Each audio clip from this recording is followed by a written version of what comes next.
Hello, welcome back to the channel. Today we are going to learn the prepositions for marry, discuss and scare. First one is marry. We cannot say he is married with a doctor. We have to say he's married to a doctor. We cannot use with as a preposition for marry. We have to use to as a preposition for marry, alright? The second one is discuss. We cannot say we need to discuss about the problem. We have to say we need to discuss the problem. We cannot use about as a preposition for discuss.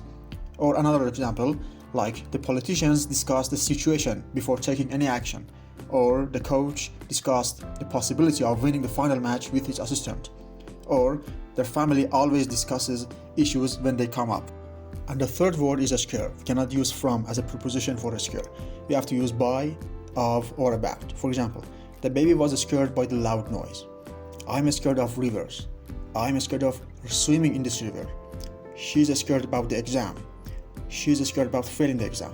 You have to be noted that there's a little bit difference here, right?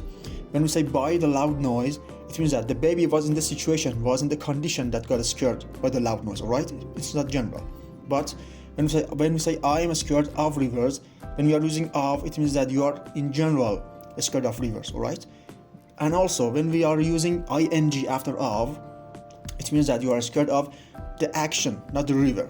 For example, here the person is scared of the swimming, alright? The action of swimming. Or for example, when we say I am scared of walking alone in the street, it means that you are scared of the action, no? Walking alone, the action just scares you, not the street, alright? And the final example, she's scared about the exam. It means that the person has an exam tomorrow or in the future, alright? We use about. And also here, when we use ing after about here, it means that the person also is scared of the action, alright? The action scares him or her, not the exam, just the action. And thanks for watching. If you have any question, you can comment down below. And also don't forget to like and subscribe for more videos.